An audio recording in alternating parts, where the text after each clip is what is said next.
At my sister's wedding, she chose our grandfather to walk her down the aisle instead of our dad. This decision came as a surprise, especially given the years of neglect we experienced from both our parents. I am now 35 years old, and I have two siblings. My sister is 29 and my brother is 23. Our parents are deeply religious and hold conservative views, which shaped how they raised us. Throughout our childhood, they were highly concerned about how they appeared to others in society. From the start, they always wanted a son, and when my sister and I were born, they felt disappointment, particularly when they learned I was going to be a girl. Before I was born, there were moments when they thought about not having me. However, their religious beliefs led them to proceed with the pregnancy. When I was just 2 years old, my mother faced depression and decided to send me to live with my grandparents for a while. This experience turned out to be a blessing in disguise. My grandpa took the time to teach me how to ride a bike, and I still vividly remember the joy of balancing and pedaling on my own for the very first time. Those bike rides paved the way for a strong bond between us, one that continued over the years. My grandma, on the other hand, introduced me to the world of gardening. She taught me how to care for plants, and I found happiness in watching flowers bloom. The skills she imparted during those days still benefit me to this day. Meanwhile, my parents hardly came to visit me until I turned 7, and even then it was only because people started questioning why I lived with my grandparents. They ultimately decided to bring me back home, despite my pleas to stay with my grandparents, who provided me with the stability and love I craved. When I returned, my parents were ecstatic to learn they were going to have another child. But when they found out it was another girl, their excitement quickly faded into disappointment again. Fortunately, they seemed to have learned from their earlier experiences, as they were more relaxed about it this time around. My sister didn't face the same struggles I did and was allowed to grow up under our parents' care from the start. As I grew older, the differences in how my parents treated my sister compared to me became glaringly obvious. For example, I faced significant expectations when it came to household responsibilities. I was constantly tasked with chores and felt an overwhelming pressure to meet my parents' high standards. In stark contrast, my sister had a more lenient upbringing. It was as if my parents had adopted a different approach with her, allowing her to enjoy a carefree childhood without the same strict rules or burdensome responsibilities that I had to navigate. The inequality also showed in our education. During my time in school, I was under constant pressure to achieve top marks in every subject. My parents had exceptionally high expectations, and any slip in grades was met with stern disappointment. They enrolled me in a range of extracurricular activities, pushing me to excel in everything I did. When it came to my sister's turn, however, the atmosphere shifted dramatically. She experienced a more relaxed approach. While our parents still cared about her academics, they didn't impose the same harsh demands. Instead, they encouraged her to explore her interests at her own pace without the looming pressure I had faced.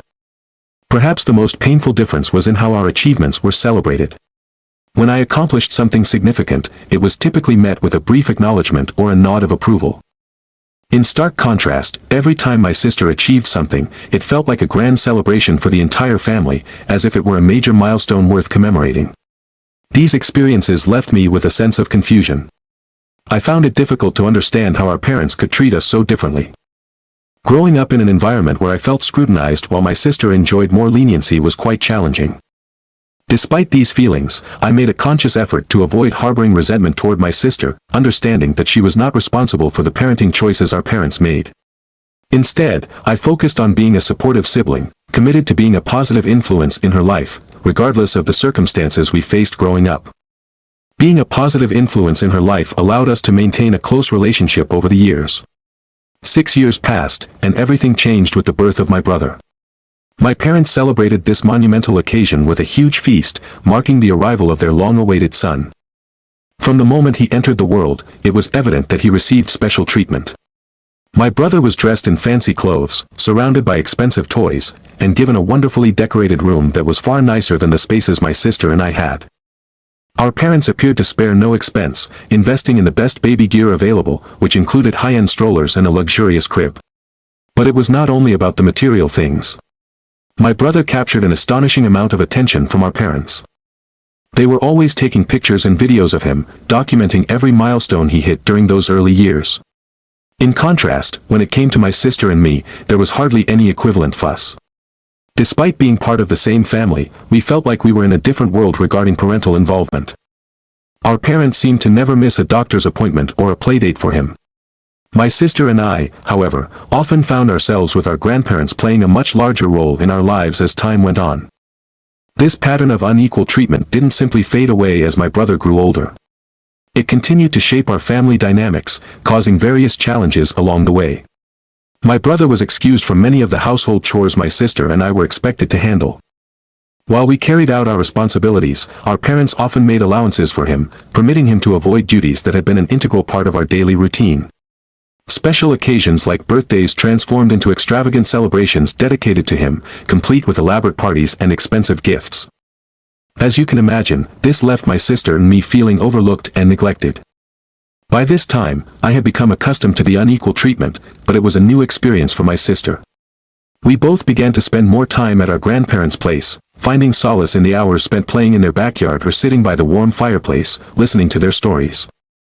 Our grandparents became our confidants, the trusted figures with whom we shared our fears, dreams, and the challenges we faced at home.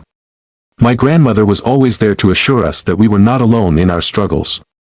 As I transitioned into my teenage years, I found myself labeled a rebellious child by my parents.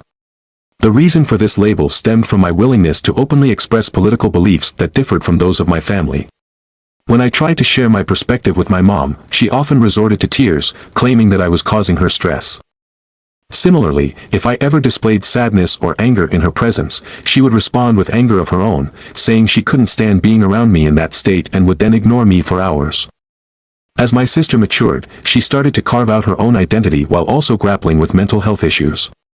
For a long time, my mom staunchly refused to seek treatment for her, insisting that my sister did not genuinely need help. Yet, during moments when my sister experienced panic attacks or bouts of anxiety, my mother would tell her she was being a burden. One particular night, the situation at home escalated to a breaking point. My parents voiced their disappointment towards my sister and me, claiming we should never have been born. Their harsh words felt overwhelming, like we were drowning in negativity. Unable to bear it any longer, my sister and I made a decision to leave home. We quickly packed our bags and headed to our grandparents' house. Our parents soon learned of our whereabouts and arrived, demanding that we return home with them. However, my grandmother took a stand against their treatment of us. She scolded my parents for their harsh words and actions. In response to my father's claim that providing us with food and shelter was enough, my normally calm grandfather finally lost his composure. He raised his voice for the first time and furiously told my dad that he should be ashamed for how he treated his own children. He even threatened to involve Child Protective Services if our well-being was ever at risk. The intensity of my grandfather's anger shocked my parents, as they feared losing custody of my younger brother in the process. Throughout this confrontation, my grandfather continued to defend us passionately, insisting that we deserved far better than the treatment we were receiving at home. Grandpa stood firm in defending us, firmly asserting that we deserved to have better parents than the ones we had. I can vividly recall the moment when he confronted my mother. He said that she was his daughter, yet he couldn't fathom how she could treat us, her own children, so harshly. He questioned how she could ever be unkind to me and my sister, given that he had never treated her that way. I remember the flush of red that rose to my mother's face, a mix of embarrassment and anger, as that argument unfolded at our grandparents' house. It was a pivotal moment in our lives, someone finally stood up for us, and it truly made a significant difference. After that night at our grandparents' place, the atmosphere at home shifted. Our parents, especially our dad, seemed to grow uneasy, likely because of the warning Grandpa had given him. As a result, the intensity of their behavior softened. Our brother still received extra affection, but the relentless yelling and punishment directed at me and my sister diminished significantly. When I turned 18, my desire to attend college was strong, but my parents staunchly opposed the idea. This led to an explosive argument. My mom insisted that, as a girl, my priorities should lie in settling down, getting married, and having children. She claimed that if I pursued too much education, it would make me less attractive to men. My dad chimed in with sarcasm, mocking what I would even achieve with a higher education. It was disheartening to hear my own parents discourage my aspirations simply because of my gender. Despite their objections, I enrolled in a 4-year university immediately. I had earned a scholarship due to my acceptance into their honors program, which meant my parents were not financially burdened by my education. Their anger at my decision was palpable, but I was resolute. During my time at college, I took on a part-time job and started saving money. Living on my own was transformative, it was a crash course in adulthood and provided me with a glimpse of real life. Balancing classes, work, and my personal life was challenging, yet it fostered my strength and independence. Throughout this period, my parents rarely reached out to check on me. Eventually, I graduated and secured a full-time job. Thanks to my efforts while working part-time, I was able to move into an apartment with roommates. As I settled into this new phase of life, my communication with my parents dwindled significantly, nearly fading away altogether. It wasn't just me distancing myself, they seemed to accept the growing gap between us. Birthdays and holidays would come and go, often marked by nothing more than generic greetings. There were times when life dealt me tough blows, from job struggles to relationship issues. In those moments, my instinct was to reach out to my family. However, each time, I hesitated. I knew that they wouldn't be supportive, and the thought of returning to that emotional roller coaster was overwhelming. I consciously decided not to involve them in my life anymore. The only family member I maintained regular contact with was my sister. When it was her turn to go to university, our parents threatened to kick her out if she continued her education while living under their roof. I couldn't let that happen. I offered to take her in, determined to ensure she had the opportunity to pursue her dreams without our parents' interference. So, my sister moved in with me and began attending a local community college. I worked relentlessly to provide for both of us. It was not always easy, but my commitment to supporting her education and helping her achieve her goals never wavered. During this time, our relationship deepened. I found comfort in knowing that, despite our struggles with our parents, I could create a nurturing environment for my sister. Meanwhile, our brother's experience was different. He did not face the same challenges that my sister and I did. Our parents proudly supported him in going to college, having saved enough money to create a college fund for him, ensuring he had the financial backing needed for higher education. Witnessing the advantages and opportunities afforded to him stirred mixed feelings in me, joy for his success but also sadness for the glaring disparity in treatment among us. Nevertheless, my sister and I remained steadfast in our support for one another. Together, we were determined to rise above the difficulties we had encountered during our upbringing. Throughout all the highs and lows, our grandparents remained a steady source of love and encouragement, a reminder that not all family dynamics were fraught with conflict.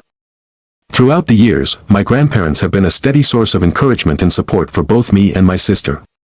No matter what life threw at us, they always remained in touch, making efforts to visit us whenever they could.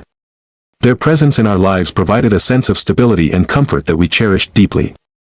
However, a few years ago, our beloved grandmother passed away, leaving a void that was felt by the entire family. In the wake of her passing, my sister and I hurried home, wanting to be there for our grandfather during such a heartbreaking time. This reunion was significant. It marked the first time I had seen our parents in many months. When I arrived, they acknowledged my presence with a simple nod, an act that felt incredibly cold. Their lack of warmth made my heart ache, and I struggled to hold back tears, feeling vulnerable in the moment.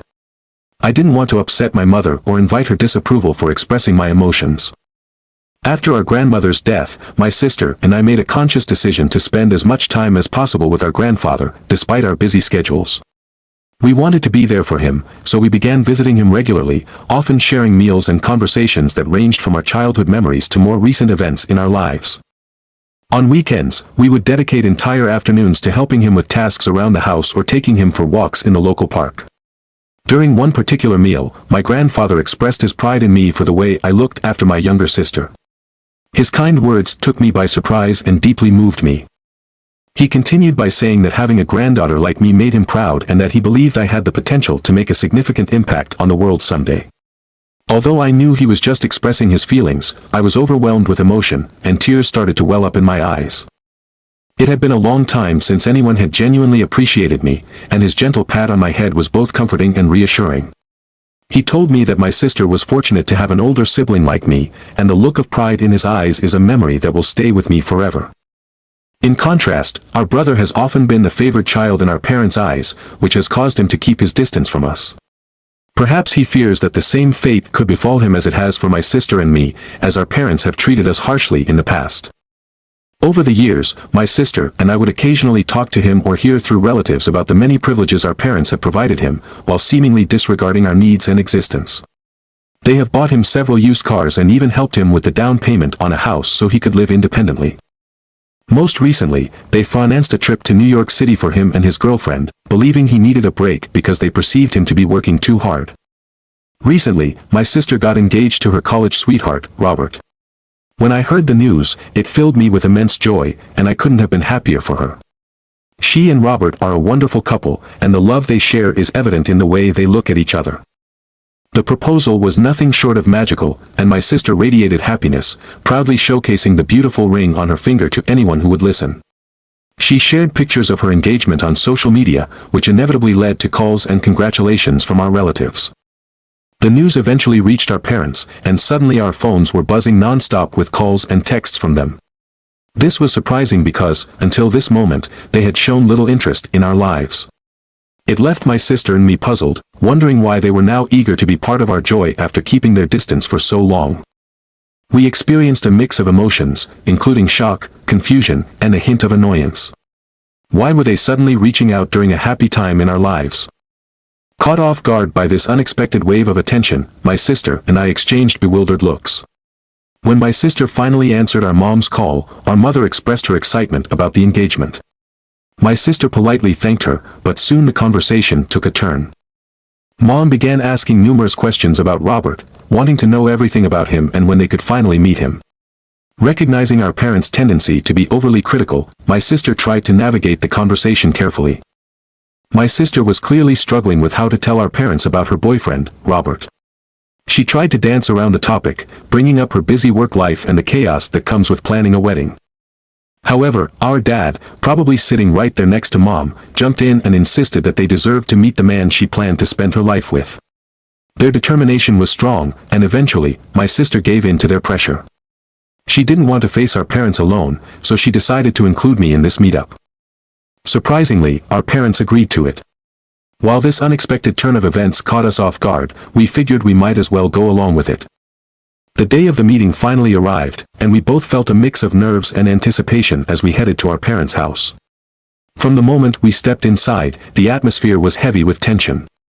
Our parents greeted us with overly enthusiastic smiles, trying hard to maintain an appearance of normalcy. Mom seemed to smile a little more warmly at Robert, which added to the awkwardness of the situation. Sitting together to have a conversation felt strange, especially after such a long time apart. It was as if they were trying to portray a happy family picture for Robert, even though he must have known the truth, considering he had been dating my sister throughout college and had been a part of our lives for years. As the conversation started, the tension was almost unbearable. Sensing the unease, Robert made an effort to lighten the mood. He talked about himself, sharing details about his job and interests, hoping to take the focus off the awkward silence. Eventually, our discussion shifted toward my sister and Robert's upcoming wedding, a moment that changed everything. Our parents began to drop subtle hints about how wonderful it would be for Dad to walk my sister down the aisle and how Mom should play an important role in the ceremony as well. My sister and I exchanged confused glances at these comments. Dad expressed his desire for us to present a united front in front of their relatives to avoid any potential family embarrassment. Mom nodded vigorously, emphasizing that they didn't want Robert's family to think that my sister didn't have parents present at the wedding. Hearing their words made it clear to my sister and me that they had called us there for their own reasons. They were worried that my sister might not invite them to the wedding, fearing what their relatives might say. It was all about their social status, nothing more. I shook my head in disbelief, fully realizing their true agenda. Calmly, my sister thanked our parents for their suggestions but firmly stated that she had already made her decision about who would walk her down the aisle. My dad, puzzled, asked who else could hold such an important role in her wedding. With a confident smile that belied the tension in the room, my sister revealed, "Grandpa will be walking me down the aisle." Our parents looked taken aback, their surprise evident on their faces as their expressions shifted from expectation to anger. They couldn't comprehend that their daughter would prefer our grandfather over them for such a significant moment. The conversation took a turn at that point. Mom interjected, "But sweetheart, it's tradition for a father to walk his daughter down the aisle. You can't just break tradition." My sister replied, "Well, Mom, I don't care about breaking traditions. I want Grandpa to be a part of this special moment. He has been there for us when you both forgot that you had daughters." She continued, "You can only attend the wedding as a guest, just like any other relative." Dad, visibly upset, argued, "You can't just sideline us like this. We are your parents." At that moment, the tension became too much, and I couldn't hold back my laughter any longer. The sound echoed in the room, startling everyone. I looked Dad squarely in the eyes and told him that he and Mom had forgotten how to be parents. They had treated us poorly for so long, so they had no right to expect my sister to listen to them now. The truth was hard to accept, and it stirred anger in our parents. They started shouting at both of us, accusing us of trying to ruin their reputation. But honestly, we didn't care about that anymore. My sister stood her ground firmly, telling them they couldn't just reclaim their parental role after neglecting us for all these years. As the intensity of the conversation heightened, I joined in, expressing my frustration and disappointment, feeling the weight of our unresolved family issues finally bubbling to the surface. I contributed to the discussion by pointing out the reality that their actions in the past had repercussions that they could not simply erase or change. My sister made it clear during the conversation that our parents would have a restricted role in her wedding. They would be treated like any other guest. Although they were welcome to attend, their participation would be kept to a minimum. The meeting concluded on a negative and tense note, with my sister firmly standing by her decision. As we left, I felt a conflicting mix of emotions. On one hand, I admired my sister for her bravery to take a stand. On the other hand, I was disappointed by our parents' inability to recognize how their past behaviors had led to this situation. Since that meeting, we have been bombarded by our parents and other family members who accuse us of being selfish and unkind for not allowing our father to accompany my sister down the aisle. I felt compelled to tell the truth about our parents' actions and actively support my sister's choice to have our grandfather walk her down the aisle instead. A few hours after sharing our story, I was taken aback by the overwhelming support from friends and family. Many people inquired about our grandfather and how he felt about the engagement. My sister informed him about the engagement, and he responded with heartfelt congratulations. However, he was still unaware of my sister's desire to have him walk her down the aisle. We wanted to wait until we could visit him this weekend, so that we could see his reaction in person when we shared the news. Meanwhile, our parents persisted in sending us angry messages. My dad even managed to reach out to Robert on Facebook, where he sent him a long message, insisting that he should talk some sense into my sister as the man in the relationship. He expressed that my sister had no right to ask her grandfather for this role since it is traditionally assigned to the father. He further threatened Robert that if he allowed my sister's wishes to proceed, he and our mother would not attend the wedding. Robert responded calmly and firmly, stating that my fiancée would make her own decisions, and he would support her. He made it clear that it was up to our parents whether or not they chose to attend the wedding. The clarity and strength of Robert's response likely came as a shock to our dad, who probably expected a more submissive reaction. Imagining his surprised expression brought a smile to my face. This past weekend, my sister and I took the trip to visit our grandfather, filled with excitement to share important news with him. My sister approached him and announced that she had something significant to reveal. He looked at us with curiosity and warmth in his eyes. Taking a deep breath, my sister expressed her wish for him to walk her down the aisle on her special day. She shared how he had always been there for both of us, and she could not picture anyone else filling that role. Upon hearing this, our grandfather's eyes welled up with tears, and he embraced my sister in a heartfelt hug. His voice was filled with emotion as he expressed his gratitude for being asked. Watching our grandfather become emotional brought tears to my own eyes, and soon we were all in a group hug, sharing this profound moment together. Grandpa continued to thank my sister, emphasizing how much the gesture meant to him. We reassured him that this was just a small way to show our appreciation for all the love and support he had given us throughout our lives. Afterward, we explained how we had conveyed the news to our parents and their reactions, which worried us. We were concerned they might take their frustrations out on him. However, Grandpa laughed, assuring us that he could handle our mom and that nothing would stop him from walking my sister down the aisle. My sister sighed in relief, and we spent the rest of the evening helping Grandpa around the house, enjoying each other's company. As the wedding day grows nearer, my sister and I have been fully engaged in planning every detail, from selecting a theme that truly reflects her personality to finalizing her wedding dress and carefully arranging the seating for guests. I am eagerly looking forward to witnessing my beautiful sister say, "I do," to the love of her life. Now, 3 months have passed since my last update. I apologize for the delay, but life has kept me quite busy. The wedding day has finally arrived, and it was everything my sister had dreamed of and so much more. The venue looked absolutely stunning, fitting her vision perfectly. The venue for the wedding looked stunning, just as we had anticipated it would. Every detail was perfect, from the floral arrangements to the lighting that danced softly throughout the room. Guests filled the seats, each person wearing a smile that reflected the joy and excitement in the air. It felt like a celebration of love, and the atmosphere was thick with anticipation for what was to come. However, amidst the happiness, there was a noticeable absence during the ceremony. Our parents, due to our choice to limit their involvement in the wedding, had decided not to attend. This was a decision we respected, but it still felt bittersweet to realize that they were missing such an important moment in my sister's life. As the ceremony began, it became clear that the day was going to be magical. My sister, looking radiant in her beautiful wedding dress, stood at the front with our grandpa by her side. The love and pride shining in his eyes were unmistakable as they walked down the aisle together. Choosing Grandpa to play such a pivotal role in the ceremony had been the right decision, and the joy it brought to my sister was evident in her beaming smile. The warmth of the atmosphere was contagious, filled with laughter and the heartfelt happiness shared among everyone present. When my sister and Robert exchanged their vows, promising a lifetime filled with love and companionship, there wasn't a dry eye in the room.